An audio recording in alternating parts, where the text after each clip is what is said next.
Someone tell me, I need to know, why is it that white culture is never criticized? Why is it that nobody looks into their problems and the cultural elements that create their problems? Yet these are the same people who will look at us and say there's a problem with black culture. The price of freedom is death. We're coming to get our check. Welcome, my brothers and my sisters. How are y'all doing today? I hope y'all doing well. All right. I really do. All right. This is Monday, the great start to a beautiful week. We have a lot to discuss, much to discuss, as we always do. I'm glad that you all are in here with me. All right. We're going to talk about the back to school giveaway later on tonight, but we're going to talk about white culture. But more than that, we're really going to be talking about the people who always try to have this hard line when it comes to black culture, this hard line when it comes to black Americans and what we need to be doing, how we need to be better and all of that, this hard line when it comes to that stuff. Notice that these are the same people who, when it comes to white culture, they don't really want to say anything, okay? What do I mean when I say white culture? I mean this right here. Open and fair trial. But bombshell testimony came this afternoon from Anthony's trial attorney, Mike Howard, about Austin Metcalf's background report that was never presented to the jury. CBS News Texas has also learned new details about Austin Metcalf's background. Metcalf and his brother Hunter were once caught spray painting graffiti, including KKK Kill All Blacks and Heil Hitler, along with the N-word, and were sentenced to 12 months of juvenile probation. Records reveal they reportedly told authorities, "We did some dumb stuff. We did some vandalism." There are several documented instances of Austin using racial slurs in school. And in 2023, Austin was accused of bullying a black student in class. In 2018, while still in elementary school, Austin and his brother were accused of bullying and assaulting a female, which led to his arrest. During an argument in 2024 with another female student, Austin allegedly knocked her to the ground and punched her in the stomach. He was also kicked out of a football game and texted someone later, "I was about to beat the expletive out of those kids." At a previous track meet, when another student alerted Austin that someone not on their team, quote, "behind our bench was talking wild," Austin reportedly replied, "Kill that MF." During the 2023-2024 school year, he received in-school suspension twice. School disciplinary records from April 2022 to May 2024 reveal that Austin reportedly called a teacher the B word and used profanity. He told a school official that he couldn't control it and wasn't aware that it was coming out of his mouth. In 2024, on at least 5 occasions, Austin saw a counselor regarding his anger and rage during a football game. In 2021, he got banned from attending basketball games for a season after yelling profanity at a player. Metcalf also got suspended after he and another student were talking about bringing a gun to school the following day. Well, we understand. All right. All right. Okay. So you have that. Now, I want you to understand that they will say a whole bunch about our culture if he had that much, if it was nearly that much about our culture, if Carmelo had that much about his culture, his background, remotely close, then it would be, black parents, they don't know how to raise their kids. We're all that. Look. And nobody's talking about white culture. Nobody is talking about white culture. This comes from the people who claim to be the culture of accountability. This comes from the people who claim to be the standard. Now, these are the standard of society. These are people who are normal, who operate normally in society. And he's terrorizing people, has a long rap sheet. This isn't a couple of years of bad behavior. This goes all the way back to middle school, to elementary school, rather. And it does not cease at all. It does not cease at all. There's not a period pretty much in this kid's life where he was a good kid whatsoever. Nobody wants to talk about white culture, though. Nobody's going to beat the thing of white culture. But yet, when it comes to black people and black culture, people can always beat black culture down. Okay, people can attack black culture even when black people are the victim. Whether we're the victim, the perpetrator, or anything, they don't individualize the black person. It's now a reflection on black culture, black motherhood, black fatherhood, black everything, black music, black entertainment, all of that. Nobody says what music was Austin Metcalf listening to? What movies did he watch? Who raised him? See, if he didn't want to grow up and be a football player, if he wanted to grow up and be a doctor or a lawyer or a judge, that wouldn't have happened. Nobody does that. When none of them, I want you to understand, there is absolutely no case at all where you see the same people who will beat us down about black culture will hold their culture to the same standard, ever. Like this person right here, and we've talked about him before. Y'all already know who I'm going to talk about. All right. So I saw this video a couple weeks ago, and this is an example of what we're talking about. Only black people are at the point where they will feel sorry for the criminal and the murderer more than the actual person who's not with us anymore. The actual victim, they don't care about. Everyone feels sorry for this little monster. I never felt comfortable around you. Well, I got the hell away from y'all. Y'all think this is a game, like, oh, you're just saying this for likes and clicks. No, I'm not even near you. My kids don't go to school with you. This ain't for likes. This is for real. Like growing up, when my friends would come over, hey, my dad would check them at the door. Listen, man, you gotta take that do-rag off. This do-rag ain't allowed here. My dad didn't like do-rags. Because he watches the news. He see who's doing the killing. Take that do-rag off before you come over. And that's all. Like, and you know, when I was a kid, I didn't understand. I'm like, why is dad like this? What's going on with dad, Mom? Why is he tripping? Why is he embarrassing me? My mom sat me down and told me a story. Listen, your dad's seen a lot of things. What do you mean, Mom? What happened? You know, I never told you this, and don't tell your father I told you, but when we were young, you know, we used to party at your dad's house, you know, when we were 16 and no, I'm gonna skip past that. But the whole take your do-rag off, right? Take your do-rag. Will they say the same thing about a white boy with camouflage and the American flag t-shirt or anything, or even a Confederate flag t-shirt? Would they have the same energy for them? Okay.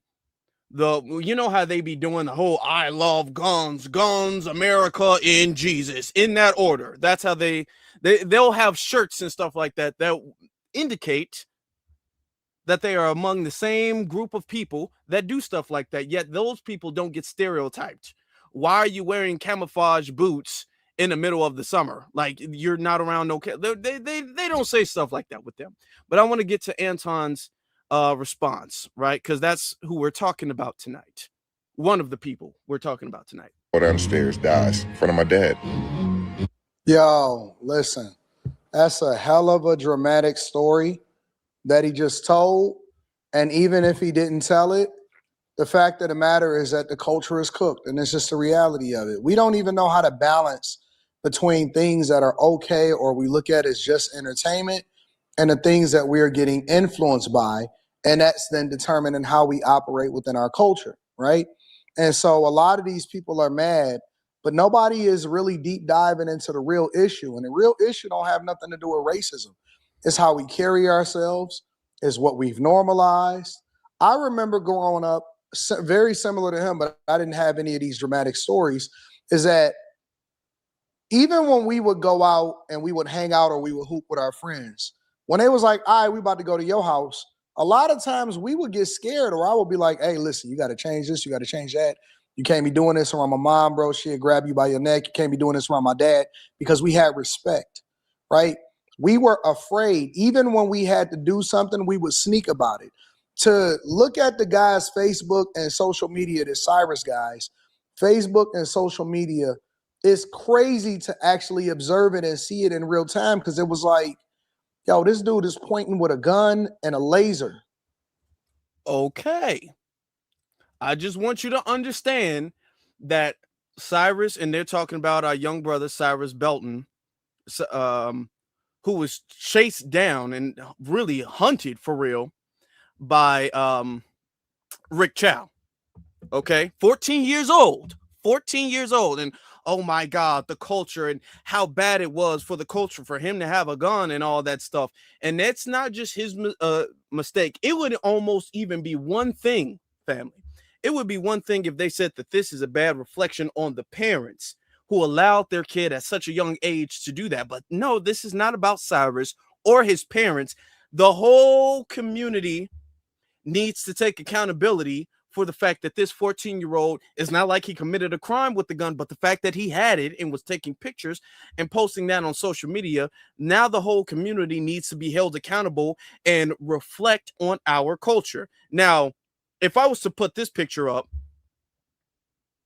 of at the time, two minors with assault rifles in their hand, and who have a very violent history. It's not like they're just posting up with guns. Mind you, these rifles don't look like the average hunting rifle that you go out and get deer with or whatever you do with. Okay, these look like the rifles that those folk be taking to the schools. I'm just saying. I'm not exactly sure from this picture what type they have, but I'm just saying they don't look like the average deer rifles or whatever the case is. But nobody's going to sit up there and say, you know what, this is a reflection of their culture. What is going on? Why do they love guns so much? I don't understand this. If they didn't love and glorify violence and guns and all of that stuff, it does look like a M4, M14 or something like that, or M15. It looks like that from this picture. I'm not 100% sure though. But they're not going to say that. But they are going to say that about Cyrus, who, mind you, despite the fact that, okay, he had a gun, I get it, he's not supposed to. Despite that fact, he doesn't have a criminal background with it. It would be one thing if he had that and he had a long rap sheet of getting in trouble and beating people up and violence. He doesn't have that, okay? So he's posing on the internet as opposed to people who actually do have a very violent background, right? And have had one for years. But no, it's not a reflection of their culture. Just keep that in mind. Let's get back to the video. Oh, real quick though, can y'all make sure y'all hit that like button? No, I greatly appreciate that. For real. I really would. Okay. And if you guys have already hit that like button, leave a thumbs up in the chat room, because we're about to really cook tonight. We really about to go there tonight. I am very vigilant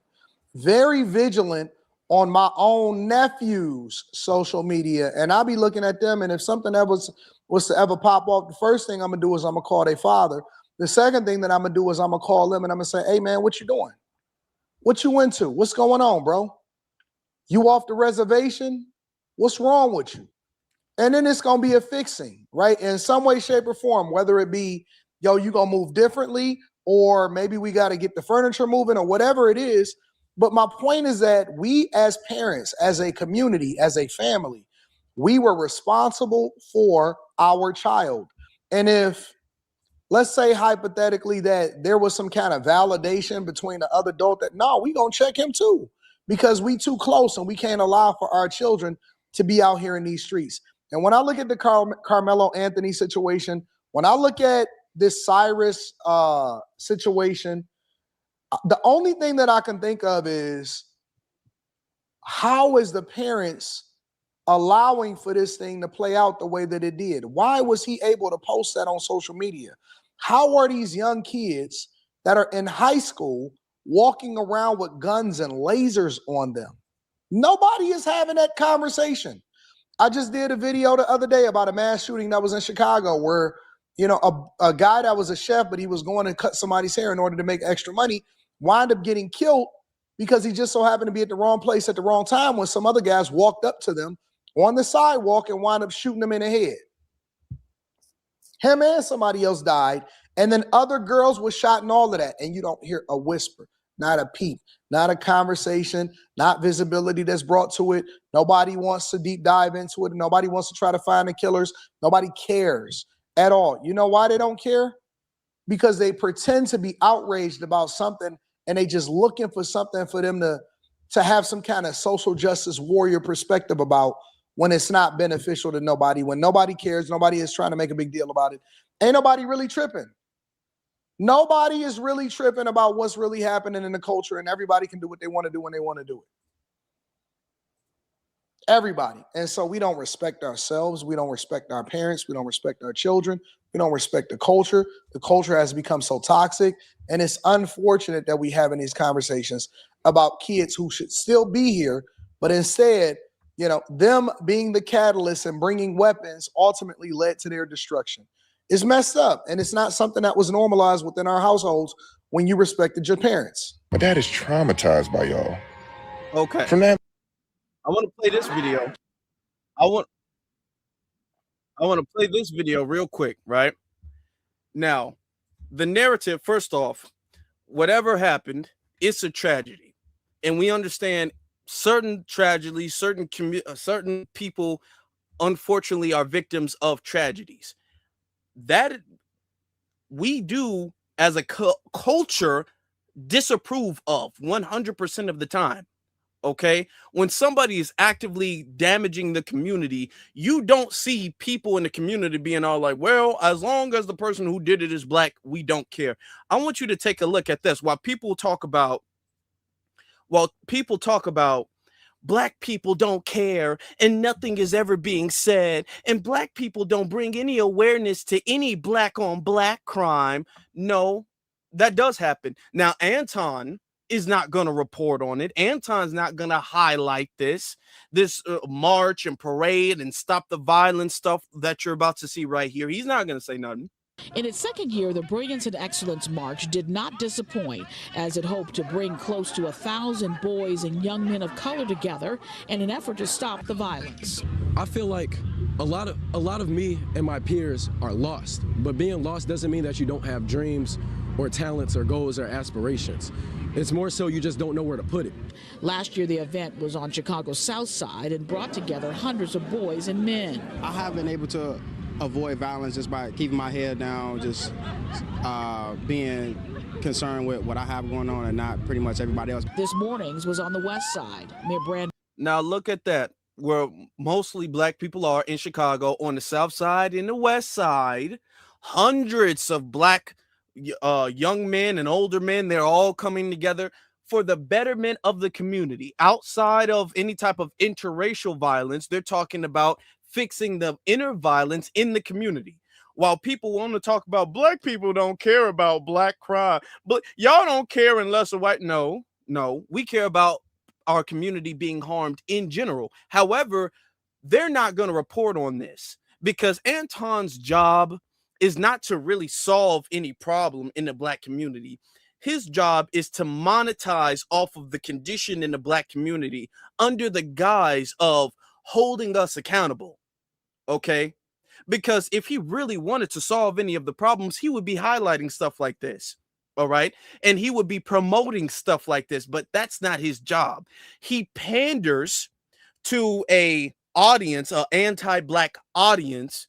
And he was like, man, their culture. So we just can't do good. We just got to do better. But nobody besides me, because I'm one of the good ones, nobody wants to do any good. Nobody. They all glorify violence and King Von and gangs and Bloods and GDs in Chicago. And it's just so terrible.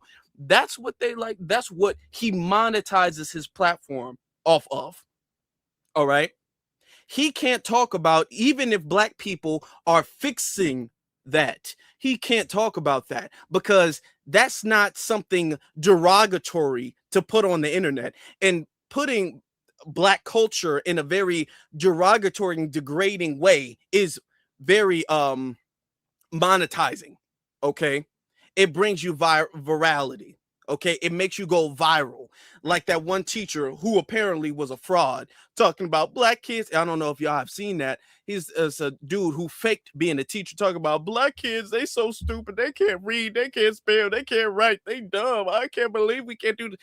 Anytime you talk down about black people, black culture, black society, the numbers just go up, and then you can get monetizing and people be like, yeah, that's right. I'm doing this live stream for the people who are like, well, we do got to do better though. We do got to do better. Stop that. Cut that all the way out. Because if you want to talk about doing better, I'm 100% here for the conversation. I'm not here for a very disingenuous, we got to do better just so you can convey your self-hate, your hatred of your own blackness, your hatred of your own skin, your hair, your features, your hatred of yourself and your blackness. I don't want you to convey that under the guise of holding us accountable. Don't do that. Okay, go to a therapist, talk to the mirror, do whatever you got to do, find yourself, do whatever you got to do, eat right, take a walk, whatever you got to do, or just leave us alone. But regardless, we're not here for that because that's not productive and helpful. So I don't appreciate that. I don't. But yet he will go on and rant about black culture. Before we go, let me get to the super chat real quick. Let me get to Miss TT. Thank you very much, Miss TT. I appreciate you. Thank you. All right. Continuing back to it. And then he got to them books. Yo, I got to get out of here. Yep. I cannot raise a family here. Yep. It's not safe. Past that because I don't, the music, I don't Celebrate the most and we get validation to. Be around. Shoot first, ask questions later. That's how y'all. A lot of monolith, and it's a lot of great black people. As a matter of fact, I would even say that the overwhelming majority of black people are good people. But when we get attached to this culture, man, it's one of the worst things that ever happened to us. The things that we embrace and we celebrate the most and we give validation to. Be around. Shoot first. Okay, I think you got it because he keep playing this thing and they got the music with it. So we're going to kind of skip past that. I don't want to even chance them coming at me because of some music violation or anything like that. We're not even about to chance that. Now, he has a thing after the situation, after more information has come out about Austin. Just keep this in mind. I want you to keep this in mind. This is Austin. I found this picture, right? This is Austin holding up. I'm not sure. It looks like an anteater from this angle. I'm looking at it right now. This looks like an anteater, but he's just shot and killed this animal. And yet he's holding this animal's face up that he just shot and killed to pose with it and take a picture. Now, Fox News, none of the news channels, they're not going to show you this. If they was to show you a picture of if Carmelo Anthony took a picture of him lifting up the face, it's a wild hog. It's a hog. I don't know. I thought it was an anteater. It don't matter. Don't hogs have horns though? I thought it was, it doesn't matter what it is. He shot it and killed it. All I know. Okay. And from this angle, I can't really tell. But I want you to imagine if Carmelo Anthony shot and killed any type of animal and then as a minor held the animal's face up to take a picture with it as he's posing, they would say, first off, they would look at that and be all like, oh my God, look at those gang signs. Oh, look at those. Those are some gang signs. And he's throwing up, he's representing the Bloods or the Crips or something like that. He's doing something here, like it would be something like that. That's what they would be doing. Nobody's looking at this like, oh, I don't know. This look like kind of like signs of us. I don't know. This is some unhealthy, unhinged behavior that you see very often in their community. They're not going to say that. He's not going to say that. They're looking at, oh, what a good kill. Austin, that's a good one. He's good with his aim, isn't he? Oh, he's a natural. Okay. Post that, put that on social media, but nobody wants to talk about the culture. Nobody wants to talk about the culture. Right? So, the information about Austin comes out, and Anton has a whole panel to discuss that. Who does he cite, though? Guess. I want you to guess. Guess real quick who do you think Anton Daniels cited when it came to the information about Carmelo and Austin? Okay, the video he used comes from Megyn Kelly, of all people, believe it or not. So this man is pulling Megyn Kelly's video up. He must be a fan, apparently, to nobody's surprise, to no surprise. So he's pulling Megyn Kelly's video up to talk about the situation with Austin and Carmelo. And I want us to listen to the conversation. Ex-girlfriend, that he was stalking her after they broke up, and other incidents involving his past. Carmelo Anthony's girlfriend, Valeria, would have testified that that she went to school the morning of the stabbing, April 2nd, 2025.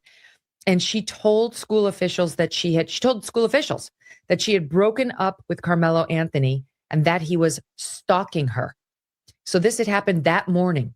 1 hour later, Austin Metcalf was dead, according to the prosecutor, clearly painting a picture of this kid, so-called Carmelo Anthony, who was a hothead, who was angry that morning, in some level of emotional distress and turmoil already at the time he showed up at the track meet. It's starting to come together, that hair trigger he had. But here's the real headline. So first of all, he texted the girlfriend, "I'm low-key on the verge." He texted her the morning of the stabbing. The verge of what? We're not sure exactly. However, the prosecutor says Anthony... We're not sure exactly because we have not seen those texts. Those texts have not been verified by anybody. All we're hearing is that the prosecution is alleging that there were some texts in his phone. We don't know if that's a misinterpretation of the text. We don't know if those were the real texts or the context of the conversation in which those texts took place. We don't know that, when those texts took place, whatever. And I got some information about, y'all stay, because I want to talk about the girlfriend too. The whole girlfriend said he was stalking thing too. We're going to get to that later on, so y'all just sit tight. But the whole text thing, notice she's completely skipping over anything with Austin. Just completely skipping over all of that. That stuff's not alleged. But just completely skipping over that. But this is who Anton is siding with. He had a history of violence and that he wanted to stab someone. Quote, there is a text message where he fantasizes about stabbing someone and licking the blood off the blade, he said of Anthony. He was obsessed with starting fights, said the prosecutor, and he was prepared to prove that, revealing Anthony had previously been taken by his parents to a special program at LSU for kids who cannot keep their hands to themselves. Oh, all right. Do y'all view this case differently with these new text messages that have come out? Wow. Crazy. No. Well, before we get too much into the conversation, let me give a shout out. To the super chat we got from Dakota's Chief. He says, pandering to white tea supremacists is profitable. Unfortunately, it is. He says he knows this. Most crime is interracial. Unlike other groups, all FBAs are responsible for FBA degenerates. 100%. 100%. Okay. Every single crime that happens in our community, thank you very much, appreciate that, is a reflection of our culture. And we all together, all the men and all the women, young, old, everybody is responsible for it in some shape, form, or fashion. And we all deserve less humanity because of it, according to them. All right. According to them. Let's get to what the conversation goes, how the conversation goes.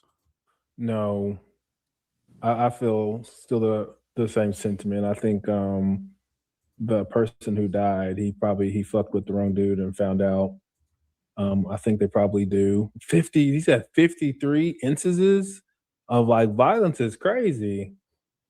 That's a little different than my ex-girlfriend says I'm stalking her. That's stupid. Like that just sounds like a fucking scorn bitch to me. So that ain't really nothing.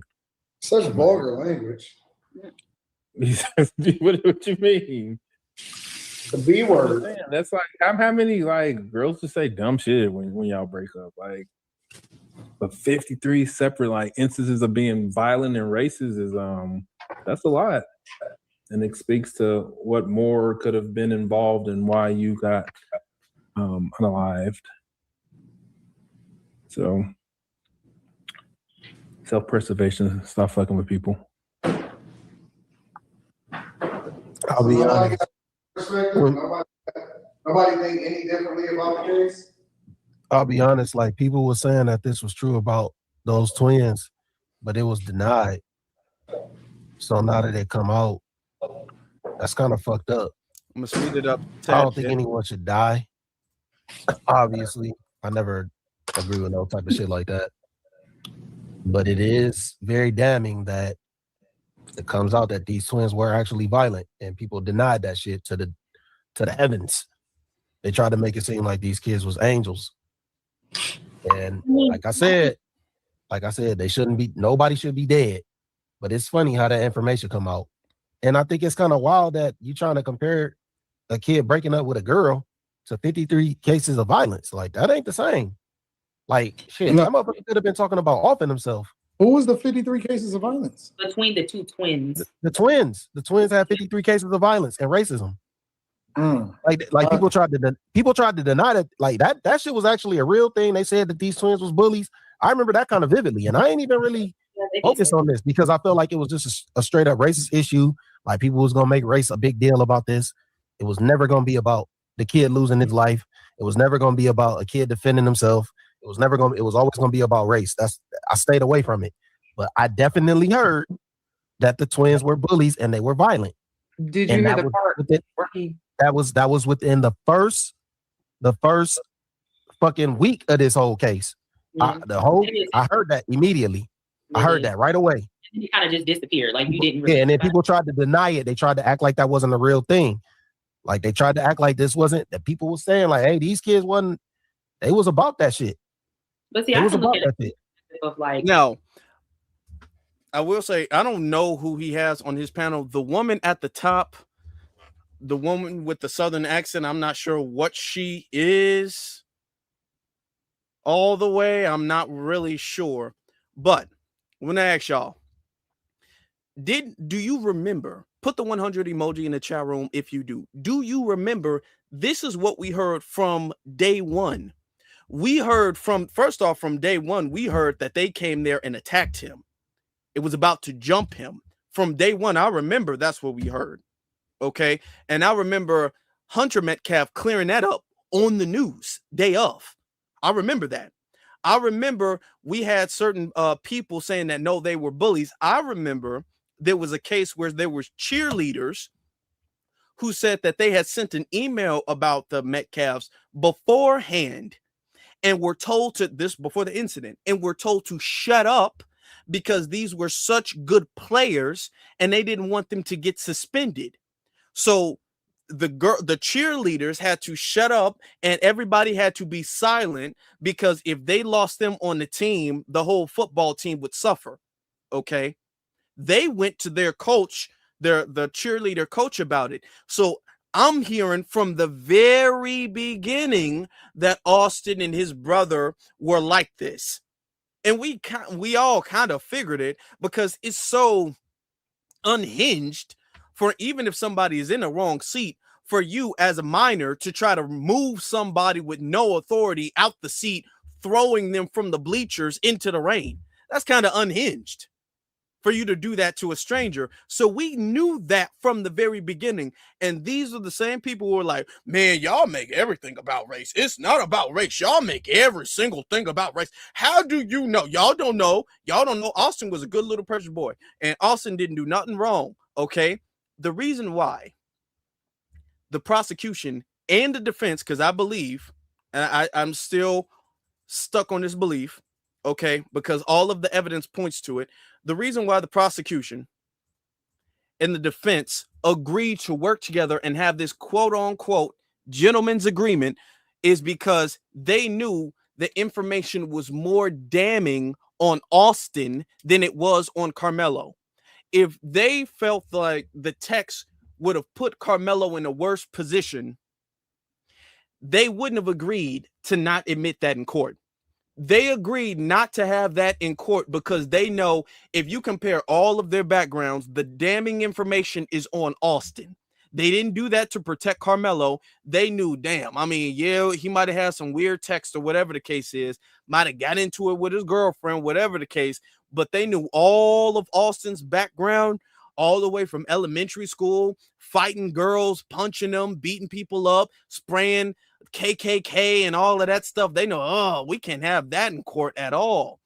And the stuff about him being racist, they knew they can't say, because the whole thing is to charge him with first degree. In order to charge him with first degree, you have to make Austin innocent in the situation in removing him from the tent. We were saying the fact that Austin was trying to remove him from the tent was racial. They were saying it was not racial at all. There was absolutely no racial element as to why Austin tried to remove Carmelo. He only tried to do that because he was on the other side of the team, other team. If we bring up his background, you can't then argue to a jury, I know he was a notorious racist his whole life, but in this case where he ran up to the black guy and tried to physically assault him, it wasn't racial. All of the other times where he was beating up black people, those were racial cases. But this one time, it wasn't a racial case. Nobody's gonna buy that. So you have to scrub the internet and all of that, and you have to hide and shelter all of his information. The prosecution hid that from the jury because they knew it was going to be damning on Austin. And the defense, who we firmly believe, I do believe set him up, agreed to it. And from my information, this agreement was done without Austin's or Carmelo's knowledge. This quote unquote gentleman's agreement was made without Carmelo's knowledge and approval of it. Okay. And it was to protect Austin and his family. Because when you bring that up about Austin, it gets deeper than that. Because when you bring that up about Austin, then you got to say, hey, his twin brother is an accomplice in all of that.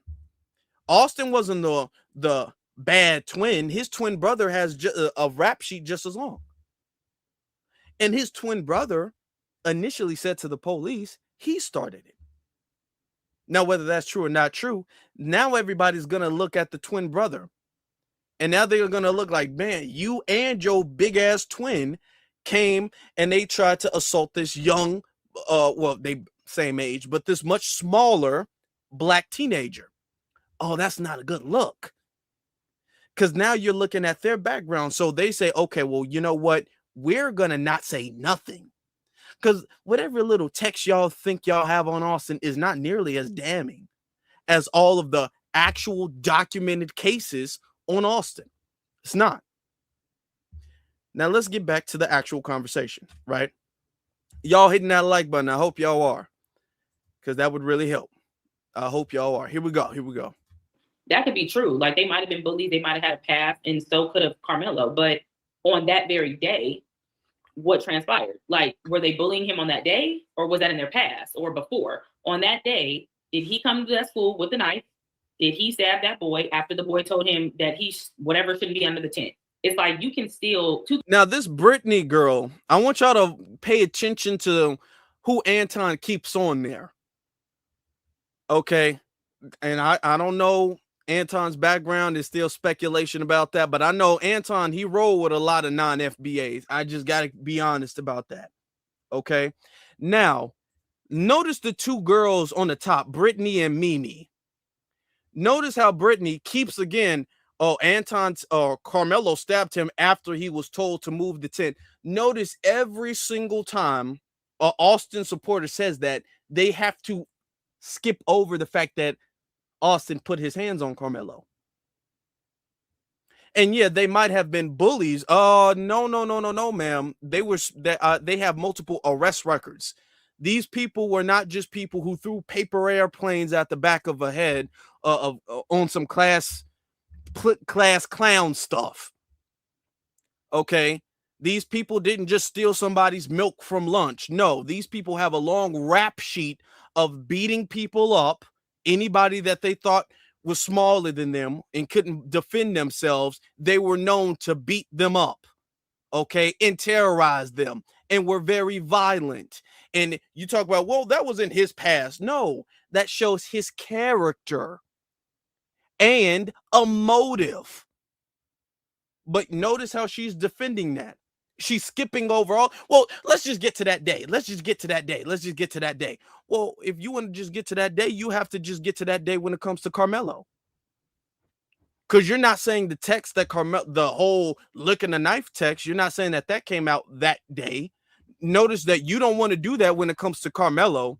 You don't want to say, well, let's just talk about what Carmelo did that day. No, you can admit all the text from any point in time that which you feel like would be damning on Carmelo, but you're not going to do that with Austin. He was a quote unquote bully. Things can be true. You can be a bully outside of a situation that's happening right now. You know what I mean? Like, you could do something in your past that doesn't necessarily have to do with what's happening today. If he was just like, I want you to not be under the tent, or you're not allowed to be under the tent, and if there's other witnesses saying that that's what transpired, then what is it at this point? What does it matter what the past is? The past is the past. And usually during trials, you'll get information that they can't present in court anyway. Like, you know what I'm saying? They can't present every piece of evidence or everything in court. So we tend to hear about other things that come out after the case is solved anyway. So I don't know. I still doesn't make me get it differently, not necessarily. It sucks either way, but it doesn't make me change my mind, because what transpired on that day is what we were going off of, not what happened in their past. They are teenagers. They were probably all bullies. They probably all had dumb stuff going on. Like, it doesn't change my mind on that. Did we not? No. Okay. And this is what I don't like. And this is why we're having this live stream. I don't like the belittling of what Austin did, because if Austin was black, they would not be. They're all teenagers, and boys will be boys. Who doesn't go around spraying KKK and Hail Hitler? Who doesn't do that? Oh, kids, little rascals. They don't do that with black kids. They call these YNs and teen takeover. They don't say that with white kids. It don't matter what white kids are doing. They ain't gonna call it a teen takeover now. They don't do that. Black kids get together, don't matter what they do. Oh, it's a teen takeover. They're coming to destroy the city. Oh my God. That's what they'll do with black kids. With white kids, man, what you gonna do? They don't do that. Okay, I want you to understand. Now, if this was black, this would be a beat down of black culture. Hold on now. It's about time that somebody gets real firm when it comes to black culture. I'm tired of living in this. No wonder everybody has black fatigue. Everybody has black fatigue because we're sick of all of this stuff. Where are the fathers? Nobody's saying that when it comes to Austin. If he was a bully, where was his father? Did his father know? If he did, why didn't he do anything? If he didn't, are we ready to have the conversation about absent fathers in a white community? Are we ready to have that conversation? Notice that nothing that ever transpires leads to that conversation. Now, everything in the black community, among foundational black Americans, that transpires ultimately leads to, that's because dads aren't raising the kids and fathers need to be in a home, and black dads are just bad and absent and go around having babies and abandoning them. There is absolutely nothing that they can do that will lead to, we got to talk about white fathers and how they're raising their sons. There's nothing that happens. Okay. I just want you to understand that. Getting back to it, because then this other girl pops up. Bullying him. What about the part about him fantasizing about stabbing someone and licking the blood off? And the fact that he was stalking his girlfriend that he had just broken up with that morning. I thought that was the new text messages were about, because that's what the text messages came from the girlfriend. So now they said it was a dude though. So that no, I'm confused what y'all talking about, because I thought we were talking about the they text said he said girlfriend. They said he said, and then they went into him talking about licking blood off a knife. So it it was Right, a but dude she had told the school so maybe they was talking officials about the prosecutor. that they broke up and that he was stalking her. And that they were enrolled, that his parents had been trying to get him enrolled in a anger management, something all of that other stuff. Now look at Anton. Oh yeah, the parents had been trying to get him enrolled and all that other stuff. Austin had been enrolled. Now you're talking about speculation. Has the parents come out and said that they were trying to get him enrolled in anger management? The parents have not said that. Okay, so there's no confirmation. All of this, as far as what's going on with Carmelo, are rumors. Anton pops up out of nowhere to kind of give wind to the narrative that Carmelo was some messed up, degenerate kid. Now it's confirmed that for years, all of what they're saying about Carmelo, Austin has been doing, and yet they don't want to talk about Austin outside of he was a bully. He was a bully. Who was a bully? Okay. Now they're not going to say, all kids have, bad teenagers have bad breakups and they get a little weird and clingy and all this. Nobody's going to say, oh, well, Carmelo was just a little clingy. He was just, a little clingy, maybe a little heartbroken. And they're not going to do that with Carmelo. Oh, he was stalking her and she was in fear for her life. And okay. All right. That sounded like hearsay. What? That's what old girl was talking about at the end. So wait. Why do we believe one side of text messages and not the other side? How come it's not? Because I'm talking about the way that they phrased it in the video that we. Now Anton says, why do we believe one side of text messages and not the other side? Well, that's because the other side is not text messages. The other side is police reports and witnesses, multiple witnesses throughout multiple years. You can look up how many times somebody was suspended from school or kicked out of or banned from basketball games. Those are not text messages. All of us are talking about believing text messages and really focusing exclusively on alleged text messages that have not been shown of Carmelo, but ignoring documented cases of violence, police interaction, being arrested, being kicked out of school, suspended, banned from basketball games, all of that. So it's not, well, one text says this and another text says this. We watched. In the video that we watched, they said it was documented cases of them. And another thing, if you want to believe, let's say you believe both. Let's say you believe 100% both. Is Anton going to hold Carmelo or Austin to the same standard? Is he going to talk about white culture and how white culture is cooked and white culture is so violent and white culture praises degeneracy and white culture? Is he going to do that with the Metcalfs? No. Twins, they said it was documented cases. They didn't say that shit with Carmelo Anthony was documented. They did not say that. No. Listen, what was said was that the girlfriend was prepared to testify against him, and that there were text messages of him saying, and then they went on. Mm-hmm. So they've seen the text messages. So why weren't they presented? Listen, I'm only able to put a 2-minute. Those were 2 excerpts because I wanted to include the text from both boys. I didn't want to be biased and only show one or only show the other. And separate different reports, so I merged them together. They only admitted a piece each one. No, I get it. But those sources, they actually have a much longer description about how the prosecution and how the defense were arguing to see what was going to be included and what wasn't going to be included. What they were saying was that the defense was saying, "Listen, if y'all really wanted us to include it, it would have been even worse than what we seen." And that's when they started revealing the details from the text messages. But y'all can go and check out the other videos. One of them was Megyn Kelly, and the other one was a news report.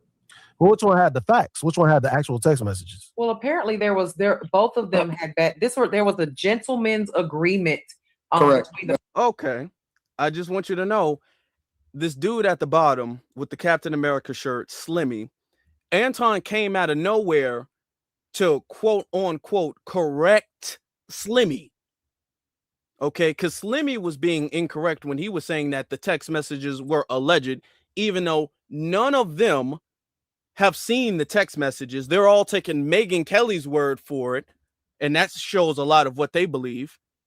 And yet he didn't come on to the panel to correct Brittany when Brittany said, oh, he was just being a bully.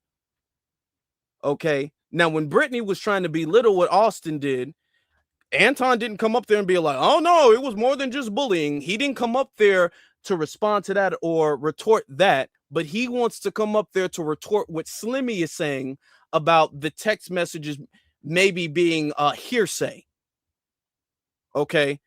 Because he's going to correct anything that makes Austin look worse than Carmelo. Prosecution and the defense that to keep damaging background evidence on both teenagers away from the jury, which meant that the jury did not hear alleged text messages between Anthony about the violent behavior, which we just heard. And they also kept out Austin's juvenile history, which you were right, included racist, anti-Semitic graffiti and allegations of bullying and racial slurs. So they kept out stuff from both of the teenagers' past to try to keep them from not making it about their past and keeping their, all of that out of the trial. But now they're bringing it back. Well, they're bringing it back because they're actually going through an appeal process.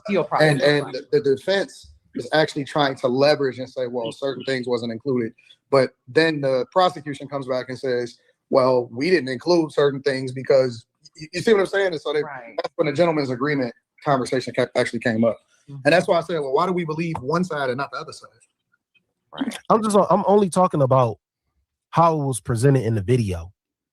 Because so when you hear things, you could hear about documentation, but you didn't hear about documentation from the other one. It sounded like hearsay. It sounded through the text messages. The whole other thing about the twins, they had documents about that. The other thing was about, we might have heard this from the girl. That's what I'm saying.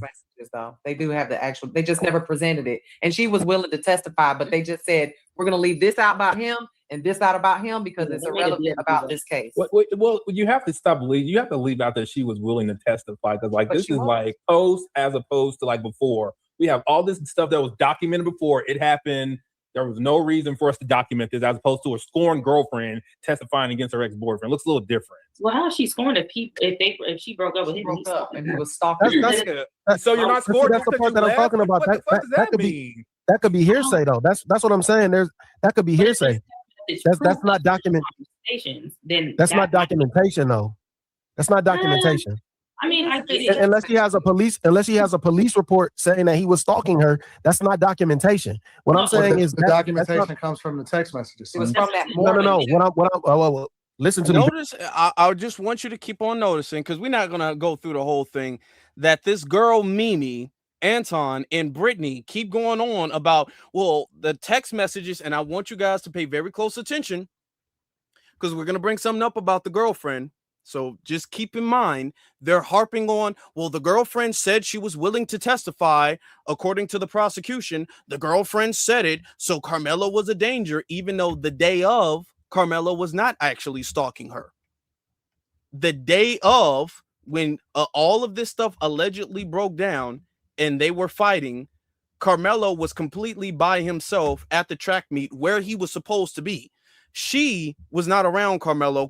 It's not like he was ever caught. There was no text proving, even if she did testify, there's no proof that Carmelo was stalking her. And when you say stalking, people are assuming you mean looking in bushes and all of that stuff, peeping through somebody's window and following them around and stuff like that. There's no proof that Carmelo was doing any of that. Besides her saying that happened. Besides her saying that happened, there was no proof that happened. And we never heard about that before. Ever. Okay? And we're going to get just wait. Besides her saying that, there's no proof that happened. Austin, on the other hand, there is proof. There is no doubt that anything people are alleging Austin did, he did. There is no doubt about that. Okay? There is no doubt about that. All of these, the text don't say that Carmelo was stalking. If the text was saying that Carmelo was upset or weird or whatever the case is, y'all don't know the context of the text, haven't even seen the text. And they're arguing. I want you to understand, they're arguing so much so on behalf of Austin. They're arguing over text messages that neither of them have seen. And they're arguing him down over proof that he can actually verify. They can't verify anything in this text, but they're going to argue it because it makes Carmelo look bad. Very carefully. Listen to me carefully. Please. Documentation. They said they had documentation of the boys being violent. That means police reports were filed. There's no police That doesn't mean police reports But is filed. A documentation does not mean police. That could be them in school. They did. In the video, now Megyn Kelly's not going to bring it up. In the video, they have had multiple run-ins with the law, with graffiti and all of that stuff. They've been in trouble with the law multiple times. And here comes Anton, but I just want you to understand, these are the same people who say black people can't take accountability. And the teacher that doesn't mean that. That doesn't Okay, mean cool. So no police reports were filed, but there's documentation of them actually committing acts, actually doing things that were wrong. And they're on there. But so unless a police report was filed against them for stalking, you can't say that that's true. That's hearsay. That's what I'm saying. That's what I'm saying. It happened just that morning. She had reported it the morning that he stabbed the Metcalf boy. Reported it to who? To the school. She reported it to the school because he was trying to come up to her school. And probably police. Depending on that's what they just said. So all of that could have. It wasn't probably the police. She didn't go to the police. And they're saying she went to the thing or whatever the case is. There's no documents that she did that. Was it written down that he was doing that? He was allegedly stalking her? Because he was where he was supposed to be. He wasn't at her school. He was at, I guess, the other school for a track meet. He was where he was supposed to be that day. Have had something to do with his state of mind, which is the reason why, they were bringing it up about the licking the blood and the step, because he had said that literally within days. Didn't he say watch what happens or something like that when the dude told him to get on the Yeah, but that to me that that sounded like suicide though. The thing that he said. Come on. No, listen, go back and watch the video. I'm watching the same video that y'all did. That just sounded like somebody that wanted to commit suicide. Come on. He said something about I'm gonna end it. He went to a meet with a knife. That to me, you could do that at home. No, wait. Hold on. They said it's common for kids to have knives in Texas. No. I'm not talking about that. Molly ain't letting that go either. Right. Molly ain't letting that go. People are armed in that state. Like people are armed in there. People are armed there. That's not letting that go. They can have kids can have pocket knives, but you can't have no weed. Weird. But. Molly not letting that go. Go back and listen to the video again. That didn't give me. No, I want to move past this point because y'all see, and I'm showing you guys this to prove a point. I'm gonna get to the super chats in just a second. I'm showing you all this to prove a point because anytime a situation pops up, we always have people being all like, well, black people, we really just got to do better. We got to do better, man. We really do got to do better. These people who we got to do better, they don't care about black people doing better. It's not about having a standard. Okay. They can't come out like I'm criticizing and attacking black culture for white audience. They can't say that. They have to say it like I'm a righteous person who believes that we need to hold ourselves accountable.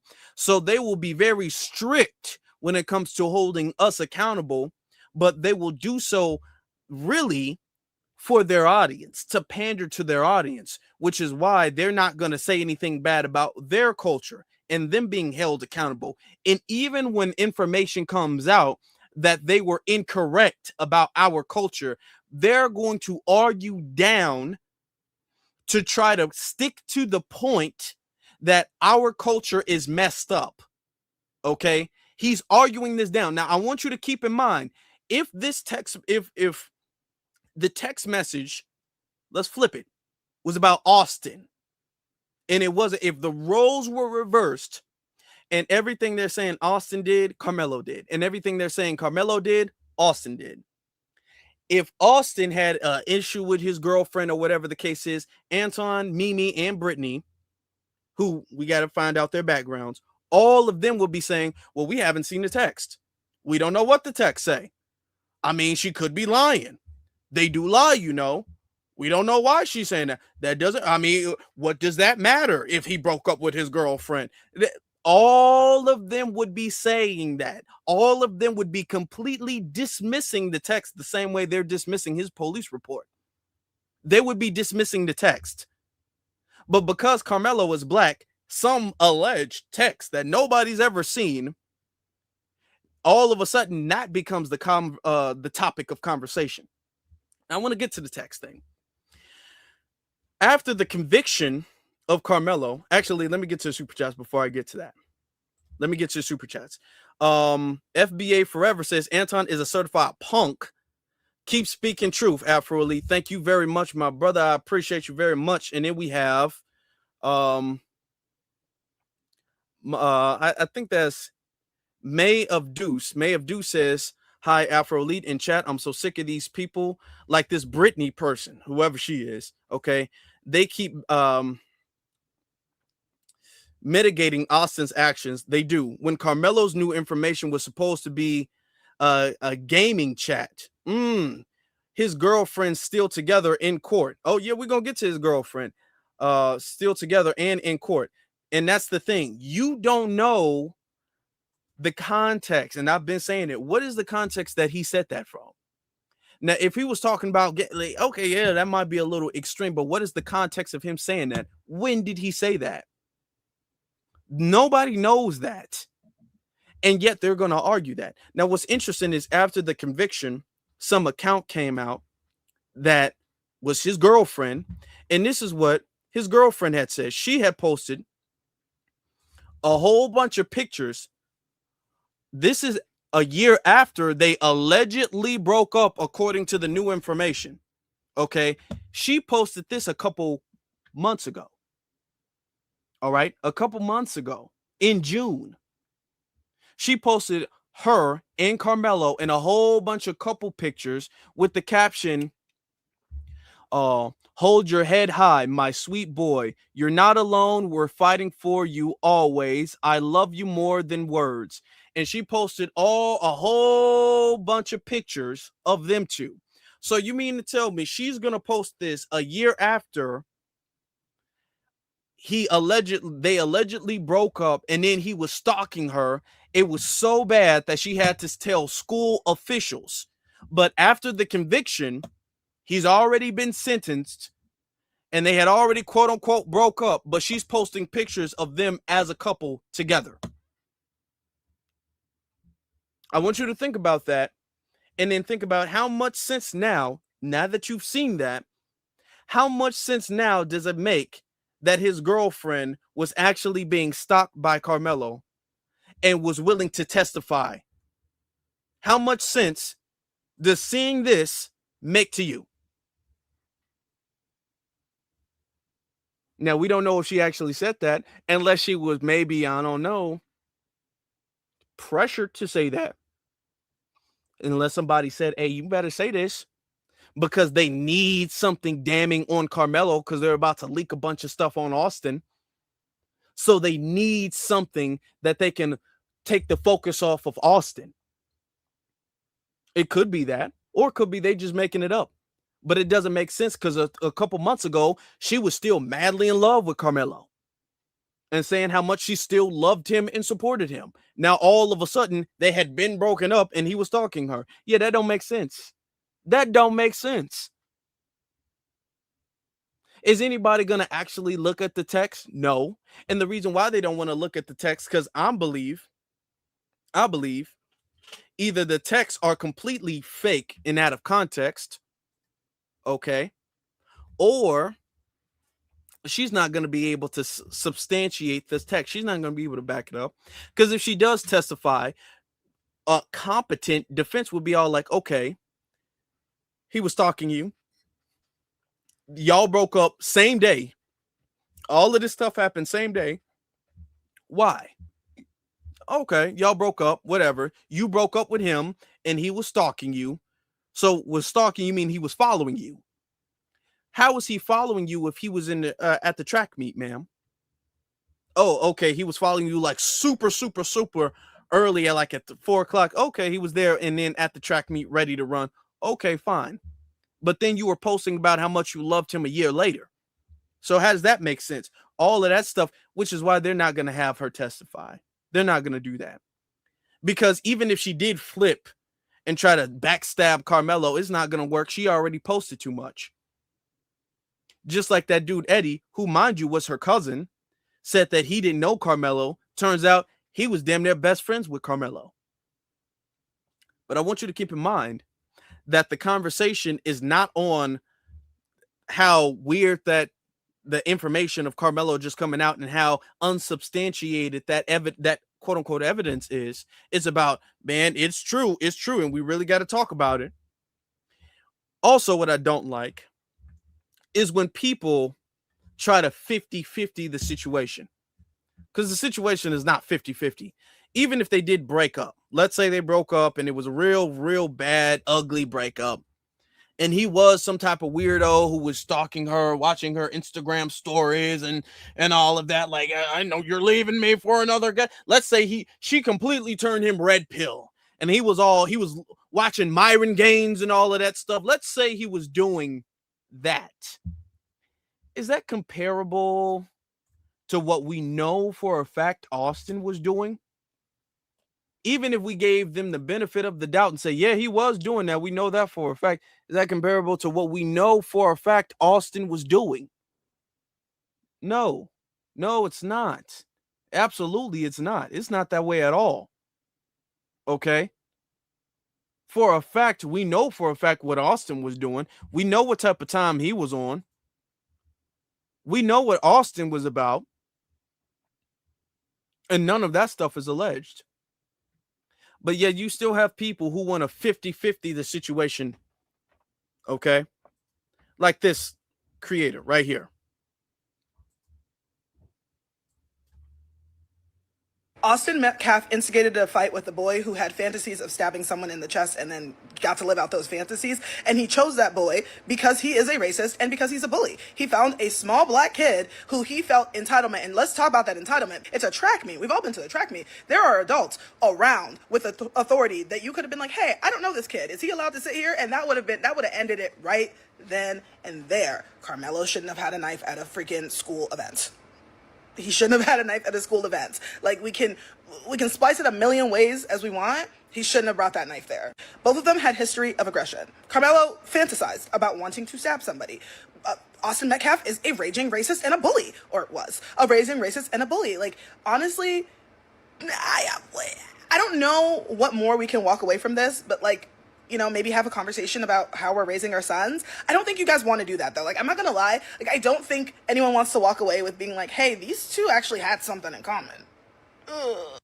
They had something in common. No, they didn't. And here's the thing. If that came out and the roles were reversed, y'all would be talking about Carmelo. The reason why y'all don't want to go in on Carmelo as much as y'all really want to is because we have all this information about Austin. If we had no information about Austin and all that information about Carmelo, y'all would be beating Carmelo down. Okay? If there was nothing about Carmelo brought up and only the stuff about Austin brought up, y'all will be saying, well, that still doesn't matter because he's still the victim of the situation. And why are we beating up the victim? How can we beat up the victim? That's what y'all would be saying. You're trying to split this up and saying he had fantasies about stabbing somebody in the chest. To me, somebody who's sitting down minding his business and then was assaulted after warning you to keep your hands to yourself, stabs somebody, drops the knife, runs away, starts crying, and then asks if you're okay, does not seem like some psychopath who was bloodlusted and had some type of sick urge to stab somebody. No, with people who have sick urges to do that, don't run away, go to an adult, start breaking down, crying, confess to the crime, and then ask if the victim is okay. They don't do that. Somebody who has the intent and the mindset and the lack of heart to do that doesn't do any of what we saw Carmelo do at all. All right. But notice they keep trying to split it up 50-50 because that takes the pressure off of Austin. by saying, well, we need to talk about raising our boy. No, we don't. We need to tell them. And we need to have a reflection on them and their culture. That's what really needs to happen. They don't want to have that. No, they don't want to talk about that. Speaking of the main people who don't ever want to talk about white culture. Yep, you already know he got to come up. If there's somebody who's going to be defending white people, you already know he going to be at the top of the list. Y'all already know he going to have to come up to try to save Austin. Y'all already know that. Development to the public, because the defense and prosecution already had this information, but the new development to the public about behaviors and character within Austin Metcalf and Carmelo Anthony, ladies and gentlemen, it is shocking.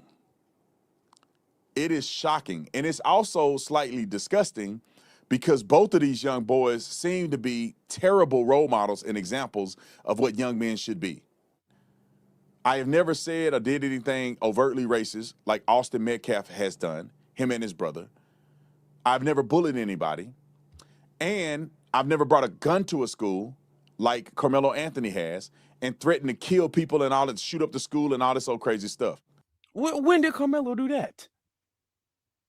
When did Carmelo do that? Nobody's saying Carmelo did that. He bought a gun to the school and was threatening to shoot up everybody. This is how far he has to go to try to make it seem like Austin and Carmelo are equivalent. Now all of us, now they have to, because the whole girlfriend, he's stalking the girlfriend thing, that's like small fries there. Okay. You gotta just make stuff up. Now you just gotta flat out fabricate and say, yeah, he bought a gun. That don't sound like stuff that go on in our culture. At this point, he is literally having to make stuff up about Carmelo in order to make it seem as if him and Austin were as bad, just as bad. Both of these boys were terrible, but I will explain to you why only one of them has to be concerned about their behavior when it comes to the court of law, when it comes to a trial, and when it comes to sentencing. There were chants and cheers outside the Collin County Courthouse this evening when the hearing over whether Carmelo Anthony should get a new trial wrapped up its first day. A day when evidence was presented showing Austin Metcalf's disturbing record of fights, bullying, and racist behavior. Metcalf and his brother Hunter were once caught spray painting graffiti, including KKK Kill All Blacks and Heil Hitler, along with the N-word, and were sentenced to 12 months of juvenile probation. We did some vandalism. There are several documented instances of Austin using racial slurs in school, and in 2023, Austin was accused of bullying a black student in class. He was also kicked out of a football game and texted someone later, "I was about to beat the expletive out of those kids." At a previous track meet, when another student alerted Austin that someone not on their team, quote, "behind our bench was talking wild," Austin reportedly replied, "Kill that MF." During the 2023-2024 school year, he received in-school suspension twice. School disciplinary records from April 2022 to May 2024 reveal that Austin reportedly called a teacher the B word and used profanity. Metcalf also got suspended after he and another student were talking about bringing a gun to school the following day. When I got this information about the way that Austin Metcalf was acting, it is shameful for Austin Metcalf to be behaving that way. And it speaks to his parenting, that his parents failed him in part by not raising a young man that would not have a history of a crazy, somewhat criminal behavior. Somewhat criminal behavior? Somewhat criminal behavior. He's not saying that this is crazy criminal behavior or any. No. It's not about a reflection of their culture or anything like that. This is somewhat criminal. This is shameful. Notice he's saying both of these people are not role models or anything. No, he's not saying that necessarily. That's not what he's saying. Now I want you to keep in mind, I actually want to show the extended thing. Okay. I want you to keep in mind that I want you, hold on, wait, is this let me see if this is the right one. I want to make sure this is the right one. Okay, yep. Okay, hold on. Okay. Okay, hold on. This is the full one. Before I give my full commentary, I want to show you guys the actual rest of it. Stuff that I'm about to show you. Because Carmelo Anthony is, it's actually worse. When I heard what happened to Austin Metcalf, I said, "Oh,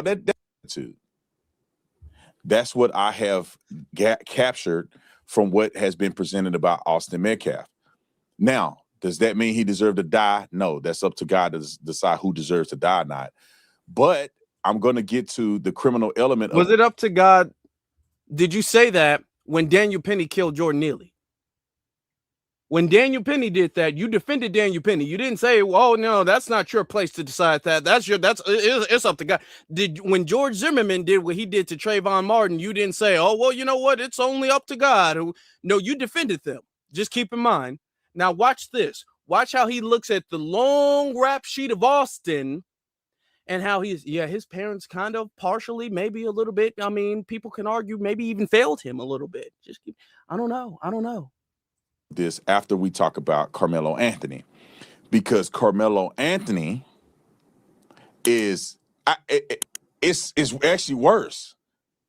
When I heard what happened to Austin Metcalf, I said, "Oh, that kid is terrible." Carmelo Anthony, I didn't think he was really that bad. I thought he was an ignorant young boy with hatred in his mind and made a impulse decision to kill Austin Metcalf on that day, not realizing that he was worse. He don't look to me like he did none of this stuff that I'm about to show you. Roll the clip. But the never before released detail.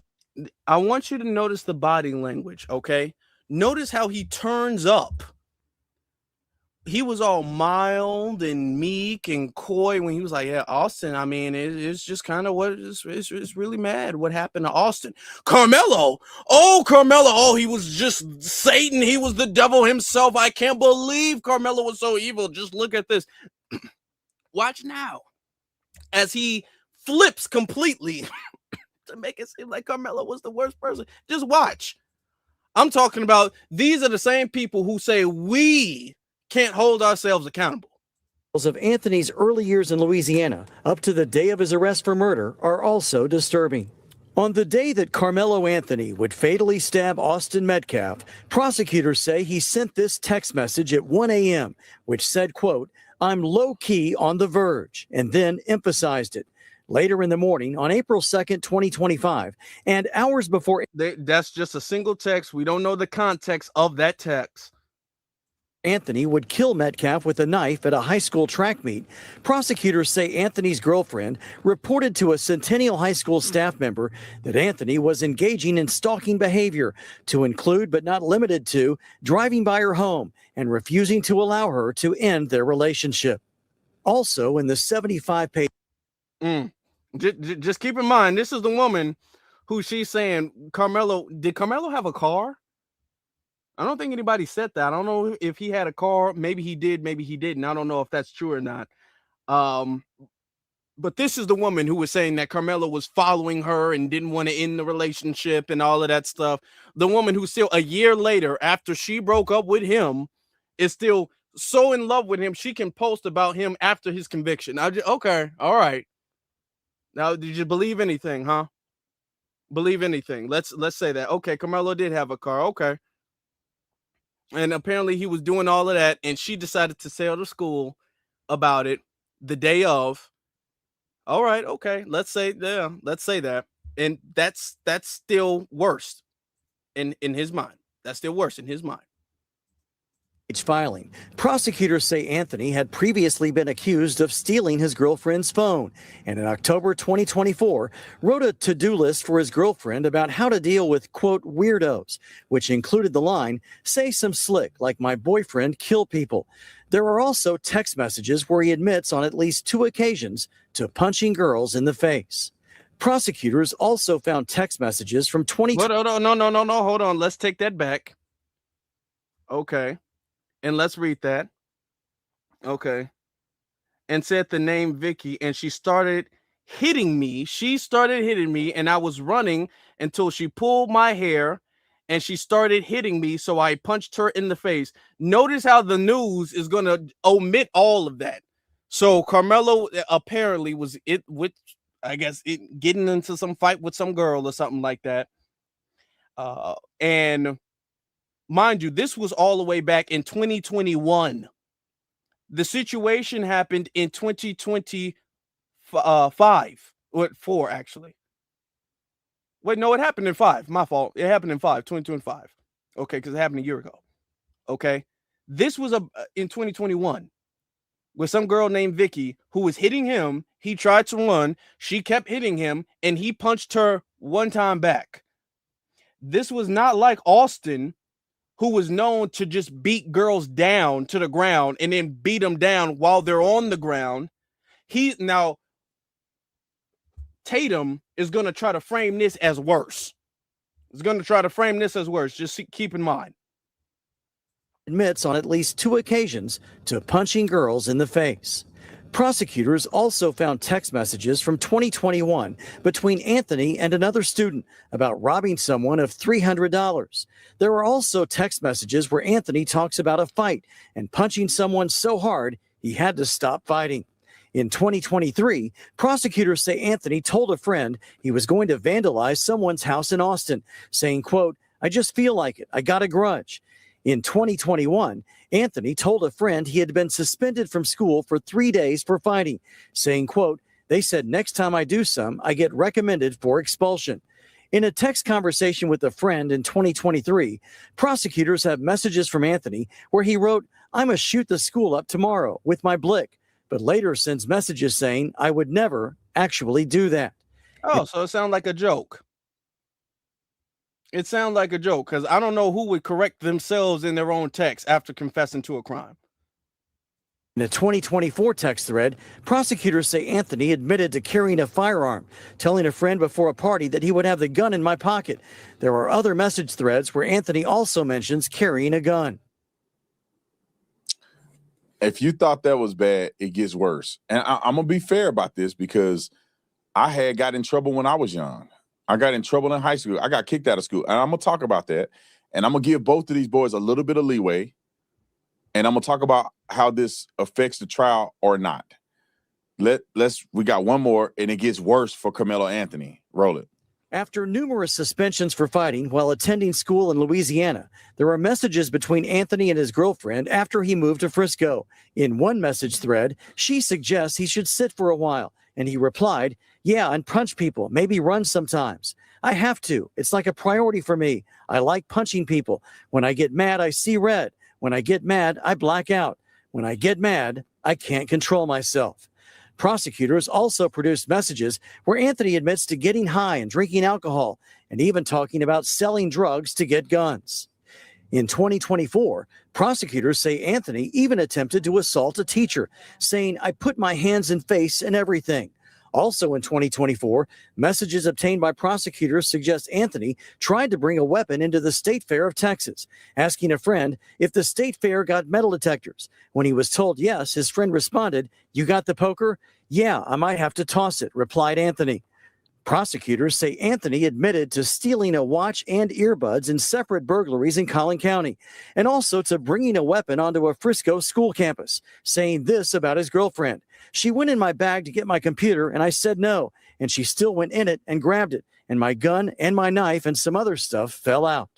There are numerous unreleased photos and videos of Anthony holding firearms and making threats, and authorities found a note on Anthony's phone.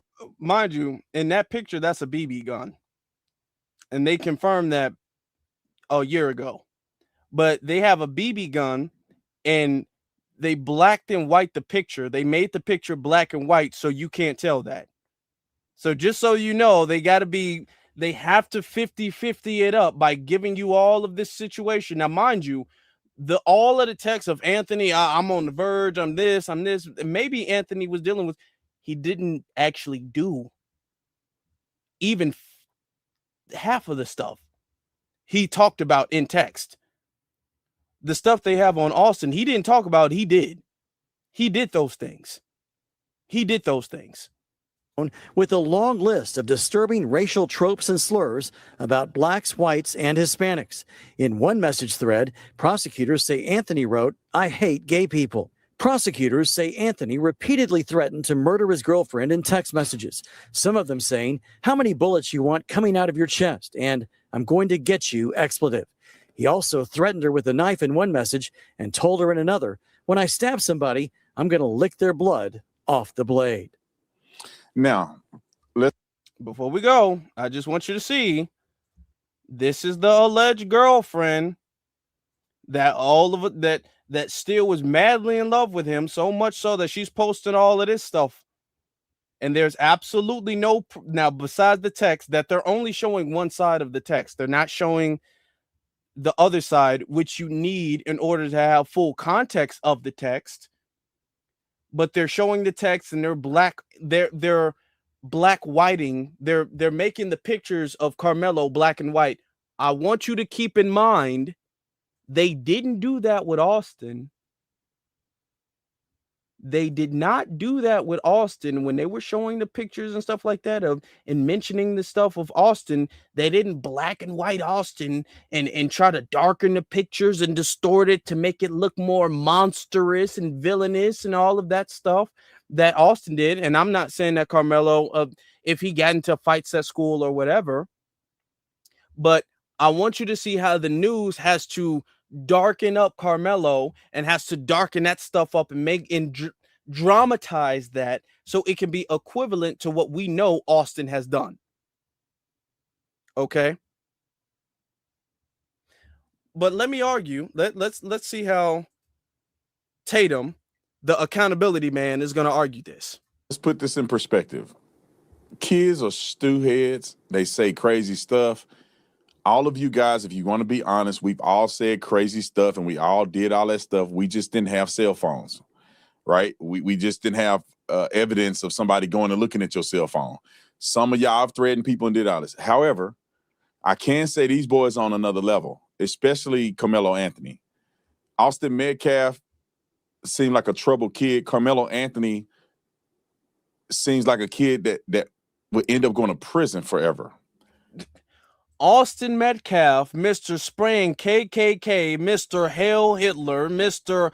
Punching girls and beating teachers and getting into fights and telling other students to off other students, seems like a troubled kid. But Carmelo, oh man, Carmelo, no, he seemed like somebody who definitely going to jail. Oh, he seems so much worse. Oh my God. There's nothing that Carmelo, that all of the stuff they said Carmelo was texting about, that Austin did, by the way, nothing that Carmelo has done would seem like something Austin wouldn't do. But Austin was a troubled kid. He was a troubled kid, and he might have had a rough background, and we can have mercy and grace. But Carmelo, oh, that Carmelo guy, oh Lord. And he wouldn't be saying that if the roles were reversed and the information came out about the other person that way. He brought a gun. He tried to bring a gun into the fair. Now, he said poker, which indicated a knife, which in Texas, from my understanding, everybody keeps knives on them. Everybody does. Okay. And he didn't try. He asked, but so did Austin. Austin and his brother tried to bring a gun to school. If we're going to go that route, Austin also got in trouble trying to bring a gun to school. So come on, let's keep it. Let's not do that. I'm trying to be fair. I don't want to compare the two, but like I got to be honest. Like Carmelo Anthony's was a little worse. Talking and getting suspended, cussing at people, yelling at people, getting suspended over that, fighting in the school. Okay, when you start bringing guns into school and you start threatening to kill people, you bring a gun into the school. Not Austin Metcalf got suspended because they talked about it. Carmelo Anthony brought a gun into the school. At least that's what he said on the message. And he's flashing guns and stuff in his pictures. Now, let me tell you what this, and let me give you my own personal experience. Because did y'all not see how many pictures do we have of Austin flashing guns and things he killed? I want you to keep in mind, this isn't just a gun. And a lot of times you talk about flashing guns, they made the picture black and white because a lot of those guns are not real guns. What we know of is Austin having a real gun, using it to kill animals and then posing with the dead animals. Okay. Now, to them, this is not thuggish. This doesn't reflect negatively on the dad or the nothing. Nothing. Okay. But, you know, he was a troubled kid. I mean, what troubled kid doesn't, you know, praise the Ku Klux Klan? I mean, you know, rough teenage life. Am I right? What troubled kid doesn't go through a little Nazi phase here and there? I mean, come on, that's just what teenagers do all of a sudden. But Austin, I mean, Carmelo. Oh, that was something else, wasn't it? Now, all of that stuff happened. And it seemed like, I want you to keep in mind, what they have on Carmelo, most of what they have on Carmelo happened in 2021. And it seemed like maybe Carmelo was going through a phase where he was going through like a troubled phase in 2021. And then there was some suspicious texts in 2024. But the situation and the evidence they have on Carmelo doesn't date all the way back to him in elementary school. With Austin, all of that stuff dates all the way back to elementary school. There was a text from like a year or a couple of years, and then he was making some weird text where he was getting into fights left and right in 2021. And then in 2024, there was some other suspicious text, some weird text. It wasn't 2021, 2022, 2023, 2024, 2025, 2026. I mean, it wasn't all of that. Austin had all of that. He didn't skip a year of being bad.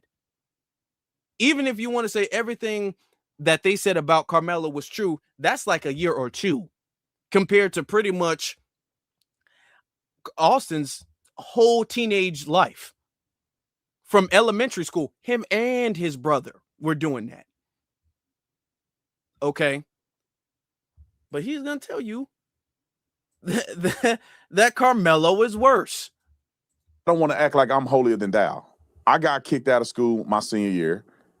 Ended up having to go to alternative school, which changed my life, to be honest. And what did Brandon Tatum do? I tried to fight my teacher, and it was a female teacher. She was wrong. They ended up firing her, but pretty much what happened is I had a bad attitude, man. I had a bad attitude. You say the wrong thing to me, I feel pushed in the corner. I'm flashing out on people. And I did it that day. I had been late to class. It was my senior year. I need that one class to graduate, and the woman was picking on me. Now, some of it was my fault because if I'm on time, then nobody can pick on me. I had one more chance, and if I was late one more time, I would have failed that class and not be able to go to college. I get there on time. My friend is sitting in the doorway with the teacher. I don't want to listen to that. I had the chair and threw it at the door. She opened the door. I tried to fight her, but my homeboy was holding me back. They kicked me out of school for that. I went to alternative school. Okay, yeah. My scholarship, even though I got kicked. Yeah, it don't matter. Oh, okay. Yeah, so anyway, I did a lot of crazy stuff. I stole stuff. I did stuff when I was young. And so I'm not trying to judge these boys, but what I will say is that now, I want you to keep in mind, I'm going to let him finish, then I'm going to get off, and I'm going to say this. Just pay attention to the fact that this is a very rare moment where you see Tatum not being a disciplinarian. him being quote unquote soft on crime and him being under. Now, isn't that what he says about black people all the time? Well, black people, y'all are too soft on crime. And that's the problem with black people. And why there's so much crime in the black community is because black people are way too soft on crime. You've never seen Tatum like this. Well, he's like, you know what, son? I got a criminal past too, and I got in trouble too. And you know, it all happens to everybody. It happens to the best of us sometimes. And when we in teenage years and stuff, we feel like we tough. And you've never seen Tatum get like that before. I just would encourage young men not to act this way. And when it comes to the trial, the person that's going to be affected the most is going to be Carmelo Anthony in this situation. Because although Austin Metcalf had all that stuff, what did he do the day of? The day of, witnesses said that he wasn't the aggressor. He told Carmelo Anthony. No. What does the day of matter? Because if the day of doesn't matter for Austin, then the day of doesn't matter for Carmelo. And I'm going to leave it there. I'm going to get off. It's enough of him. If the day of, if all of his rap sheet, him showing that he has animosity for black people, hatred of black people, if none of that plays a factor in him going after the black guy under the tent, if none of that stuff mattered at all, factored in at all, then none of what Carmelo said a couple years ago about stabbing somebody or whatever the case, none of that stuff mattered. None of him posing up with guns, none of that stuff mattered. You can't say, well, on the day of, Austin didn't do any of that stuff. If on the day of, if that's all that matters, then on the day of, none of what Carmelo does matters. And notice that if all of that information came out strictly about Carmelo, Tatum would have been the first person trying to use this as some type of proxy for the black community. He would say, well, see, black people, y'all always defending criminals. What happened to that? Now that you know that Austin is a criminal, what happened to defending criminals? If that's the case, nobody should be defending Austin. What happened to y'all make a martyr out of criminals the way they were trying to say with George Floyd, right? The way they were trying to say with Trayvon Martin, right? The way they were trying to say with Jordan Neely, right? The way they were trying to say with Breonna Taylor, right? What happened to we make heroes out of criminals? The way they're making a hero out of Austin, a victim out of Austin. Now that they know that Austin has all of this stuff in his background, they should abandon being a defender of him, right? Under their principle, it should be, oh, I didn't know that Austin was this way, and I didn't know he was a criminal. I guess he had it coming. They're not going to do that, right? Is very interesting. But yet when it was any background, anything disparaging about Carmelo's background is, you know, the black community. Oh, my God, we just cannot do right. Black people need to stop defending criminals, and black people need to learn how to do better. And no. Y'all was saying that all y'all had parades and all of that stuff and saying that. What happened to them defending criminals? Are you going to say that in white culture that they defend criminals? Because I don't see none of them coming out and saying, I was defending Austin before, but you know what? I found this information out now, and absolutely not. I'm not going to defend a Nazi. None of them are saying that now.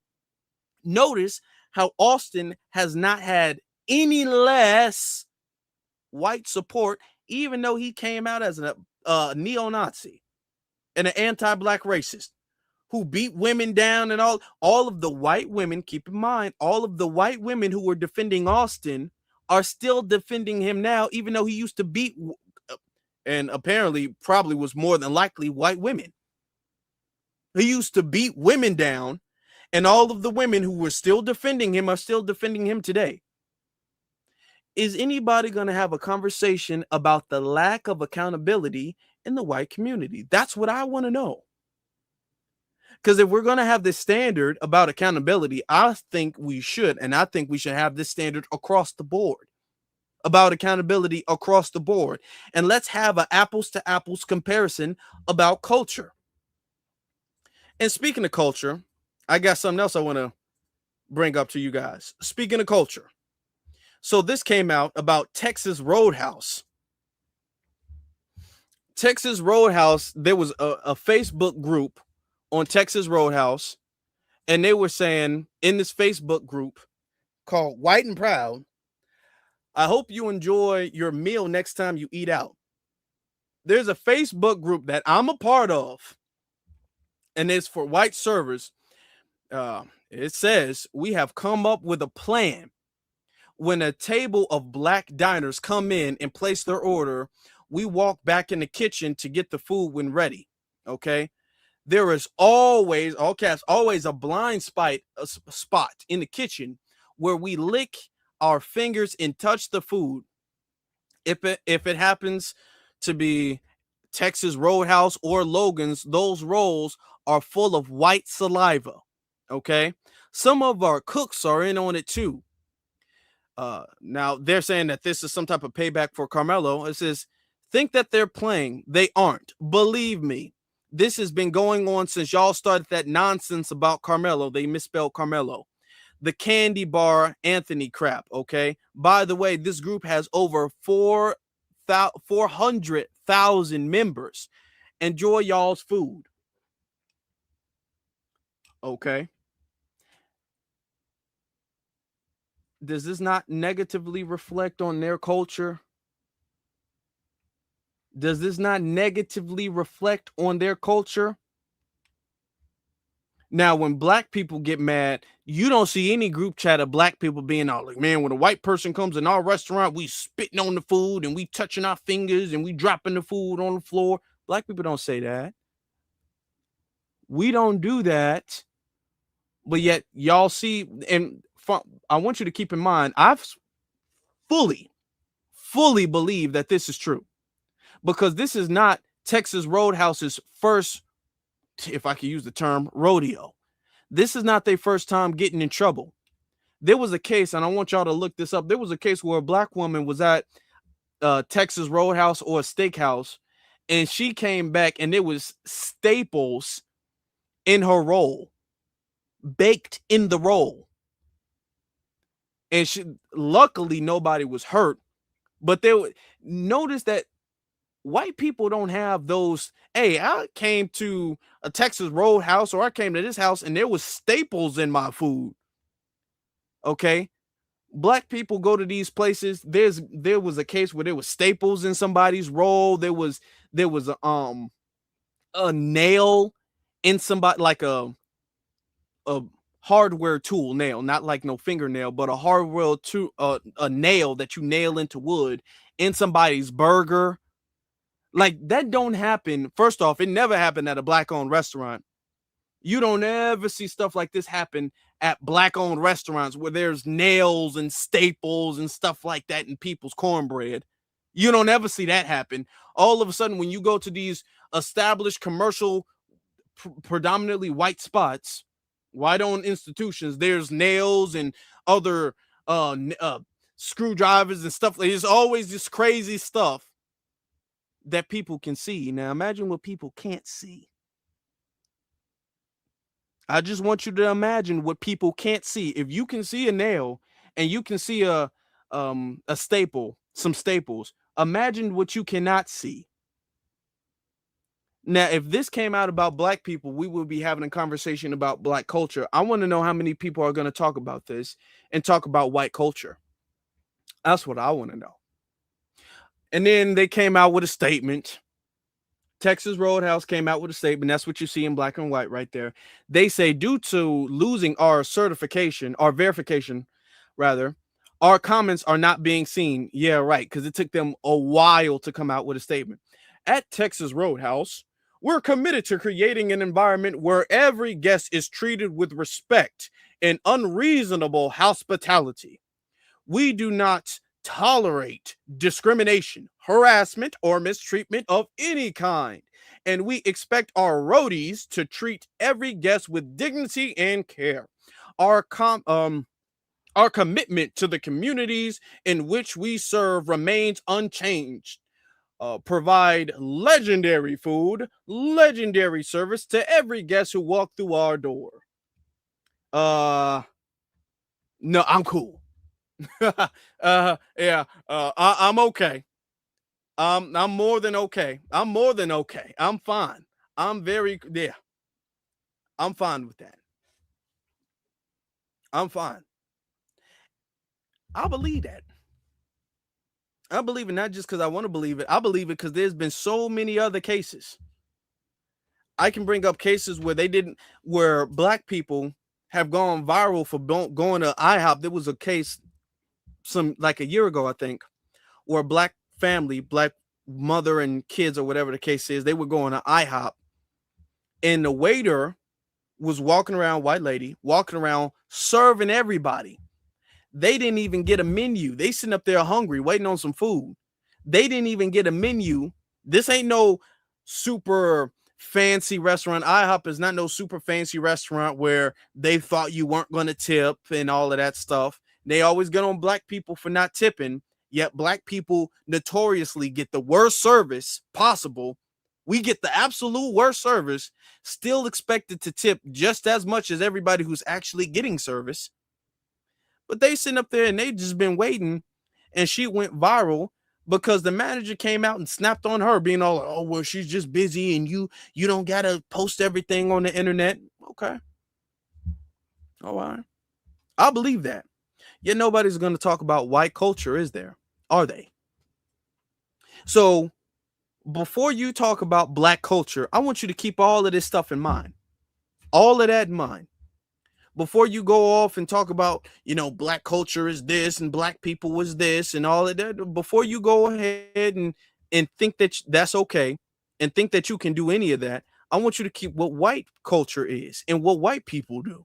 Because the same people who want to hold us accountable and all that, they're not saying that about white people and white culture. They're not going to say that about themselves. And the people such as Brandon Tatum and all, they're not going to say that about white people. Okay. He's not going to say that about white people. He's not going to make white people look bad at all.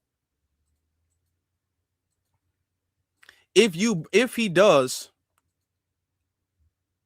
bring up something about white people, if he brings something up about white people, he has to make sure he brings something up about black people and then say that the black person who did it was worse. And so, it's much, much, much worse.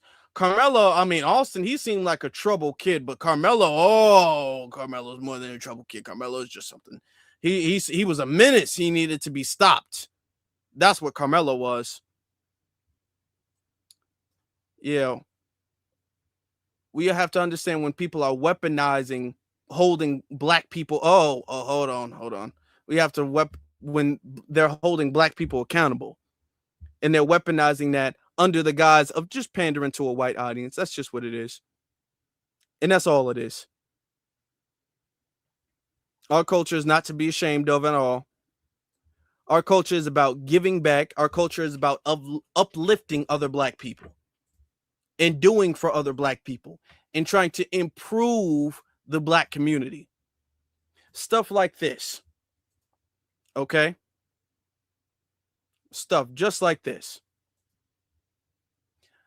I want to let y'all know that we had a major turnout. It was a huge, huge success. It was a major success. The turnout we had, the back to school giveaway, it was a huge success. So many people came out. Now, before we go, because I got to give a thank you to everybody. I wanted to do this early in the month. It couldn't happen. It couldn't happen because we were getting back-to-back crazy storms, mini tornadoes and all of that, flooding, blackouts, all of that. So there was a couple of places I wanted to go at a park. Now, if you guys know about parks in the summertime, parks can be a little bit difficult to book, especially if you're booking a free park. It can be very difficult. And then stuff getting canceled left and right. So we couldn't book at a park. So we needed an indoor location that was going to do it for free because we weren't having major sponsors. We had to come out of pocket. Okay.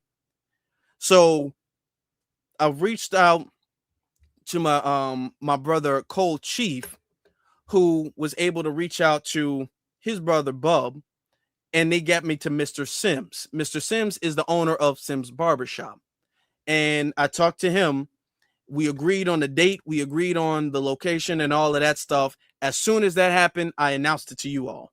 All right. Because I kind of already had some of the stuff, but ultimately I didn't even know if I was going to be able to pull it off because I wanted to pull it off before school started back for everybody. So I had a very little bit amount of time to pull it off. So after we got the location, I ordered a whole bunch of stuff. I ordered as much stuff as I could. The thing is that I can only order a limited amount because you know how sometimes if you order, let's say we had a whole bunch of water bottles that we gave away. If you order, we had like dozens and dozens and dozens of water bottles. Okay, reusable water bottles. Not just what we had water bottles, but we had reusable water bottles. Okay, those plastic water bottles where you can screw up the top and take to the gym and all that stuff. We had a whole bunch of that. We was just giving that away. We had a lot of that, dozens of that. We had over like 50, over 50 of that. Okay, I got to check the numbers. I know we had over 50. But if we had more than that, it would have took longer for us to get the shipment. Now, sometimes it works like that. When you order more stuff, it takes longer for you to get the shipment. Like if you order one set, you can get it for Tuesday. If you order 3 sets, you got to wait till next week or something like that. And we like, okay, we need as many of it as we can right now. Okay. So we can get stuff ready. So we had a whole over 50 water bottles. We had also those small headphones, those wired headphones that you can plug into the laptop, because a lot of students nowadays, they use school tablets and laptops and MacBooks and things like that. So we ordered the plug-in headphones and we put that, and then we had pencil bags. So we putting all of that stuff in the pencil bags. Of course, we had to go get the notebooks and stuff like that. We had small, the actual school notebooks and small like journal notebooks. We also had the like memo pads that you can keep in your pocket. All of that stuff we got as many as we could for the time we had, right? So that's why when I first announced it, remember I said, hey, first come, first serve, So if you come early, which a few people did, a few people came early. They came before 12. So some people was early, okay? They got there when we got there. They was damn near waiting on us. So come early, you can get as much as you can. And then when we start, because we got, rushed, really. So when we started giving away stuff, we started kind of dispersing. We ran out of the water bottles. It was only a limited supply of headphones, but we was just giving away like quite literally as much as we could. We was giving away as much as we could, ran out of stuff. But all things considered, considering the fact that all of that was done in a week, for the most part, it wasn't even 10 days from me actually getting the agreement to do it, and then me saying we gonna get it done. Okay. Because I wasn't gonna announce anything or set anything up until we actually had the location on lock, secure. Okay. So it was, about 2 weeks. Okay. So we was able to get that stuff done and order as much as we could and all of that with everything going on. So we had a whole bunch of people there. My family was there. We also had food. We had pizza, chips, juice, all of that stuff. Let me show the other picture. Oh, come on. Had to take the picture of the kids. You see, you got a water bottle. See, those are the water bottles that we had. See him with his little Spider-Man thing. His little Spider-Man flip-flops on.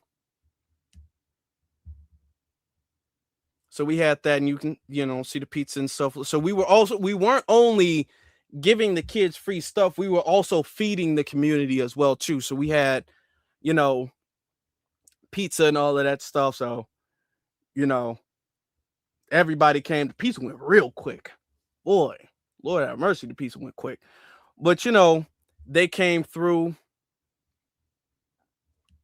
A lot of them came through, they got their stuff, and everybody had a good thing. Everybody had a good thing. Everybody had a good time, right? Packing this stuff up. We were making bags, and what we were doing too is we were like giving people the option to pick out whatever color they wanted when we had the availability.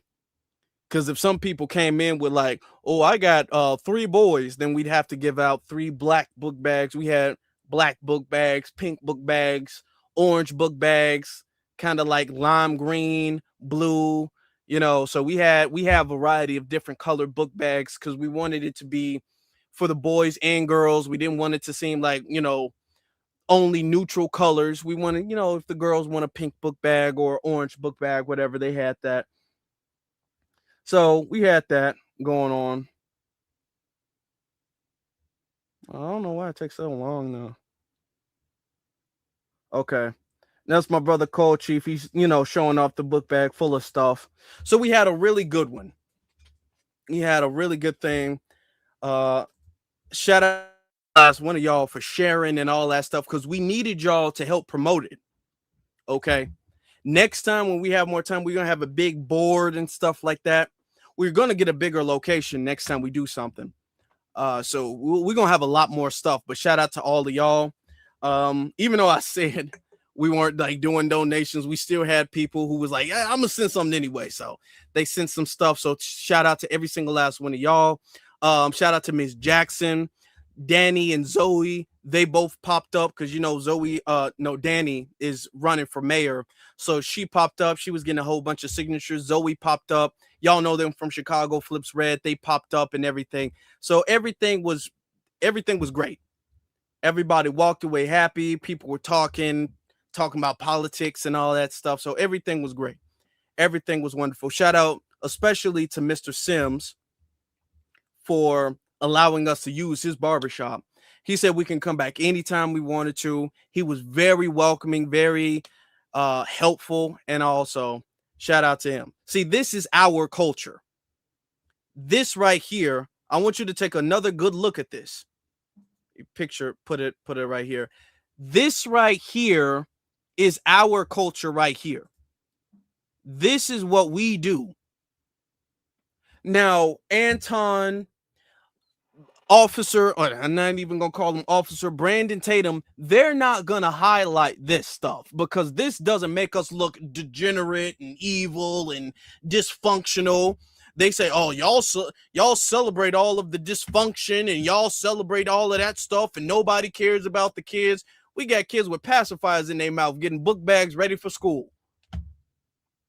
Nobody cares about that, but we got kids like this in line looking for a slice of pizza or whatever, chips. I don't know what he was getting, but he was getting some food. He was at the food table with a backpack full of stuff. See, that's foundational Black American culture. Now, if this is foundational Black American culture, put the 100%. Actually, no, put the book emoji. Put some books in the chat room. Let us know that education and all of that is our culture. And we make sure we promote and elevate the next generation so they can achieve their education and they can give back to the other generation. Okay. Now, if we was promoting some type of rap album or something like that, they would be highlighting this being all like, see, the culture is cooked. We're all the dad. We're all the parents. What are they doing? They're not doing anything for the culture. They don't care about giving back to the community. Oh, why can't we do better? I don't understand. If it was any of that, that's what they would be saying. They will be saying that we don't care about the Black community. We don't care about the culture and all of that. But when we do stuff, and you have a lot of Black people, and we talked about this too, giving back to Gary, Indiana, because Gary, Indiana is still going without power because of the blackout, because of the storm they going through. But they're not talking about that. They're not talking about all of the Black people who are going in their pocket to give back. No type of tax write-off. This is not looking to build their brand. They're not doing that so they can flex some new organization or nonprofit or anything like that. Just doing it out of the pureness of doing the right thing. Now, that's the black culture that they don't want to highlight, that the news doesn't want to talk about. Now, this happened in Chicago. Now, if this barbershop, unfortunately, or let's say if it was a 7-Eleven that was robbed in Chicago, they'd be all like, oh my God, the black crime in Chicago is so bad. Look at how bad the crime is in Chicago. Oh my God. If this was a gas station that was robbed in Chicago, they would be all like, oh my God, what black people can't do nothing right. I hate my black skin. I hate it all. That's what they would be saying. But because it was something productive in Chicago, the place they love to criticize, they don't want to say anything. Okay, let's keep in mind. And I need us to think about this, not even on a conscious level, but a subconscious level, anytime they talk about black culture. On a subconscious level, know that they're not going to talk about anything remotely positive, and they're only going to talk about negative things because they're pandering to an anti-black audience. Just keep that in mind. Let's keep that in mind. Okay. So just know that. Shout out to, we got some cash apps I want to give a shout out to, want to give credit to. And thank you all for being here. Thing. Shout out to, for everybody, because y'all came through. Shout out to Shane. I appreciate you, Shane. Thank you very much, Shane, for your cash app. Shane and Corey. Shout out to Shane and Corey. I appreciate y'all because that helps us give back to the community. And every single last one of you for liking, subscribing, sharing, all of that, because by blowing this channel up, it helps us give back to the community. Okay. This channel being the size that it is gave people the awareness that we were even having this. Okay. Do you get that? It's valuable. It's very valuable. So thank you all for that. Okay. That's some black culture you can be proud of. Not the people who are going to argue on text they ain't seen and don't have the context of. All right. That's black culture. And I want you to leave in the comments how black culture is productive and is positive. Okay. So the people who are monetizing off of incidents of negativity within the black community are not reflecting the entirety of the black community, because the good overshadows the bad. The good outweighs the bad. But not if you don't talk about the good at all. Then it seems like it's only bad. And there are some things, of course, that we can do better. But that goes for everybody. There's never a time where you reach perfection. There's always improvement that can be made. However, if you want to talk about a community and a culture in an actual, authentic, and accurate way, you have to add the good and the bad and factor the entire community. The only reason you would omit the good and focus on the bad is if you're trying to highlight that and dramatize that for the sake of a non-black audience who can use that as information to feed their anti-black bias. You understand? And I'm just not going to let that happen. We're just not going to let that happen, y'all.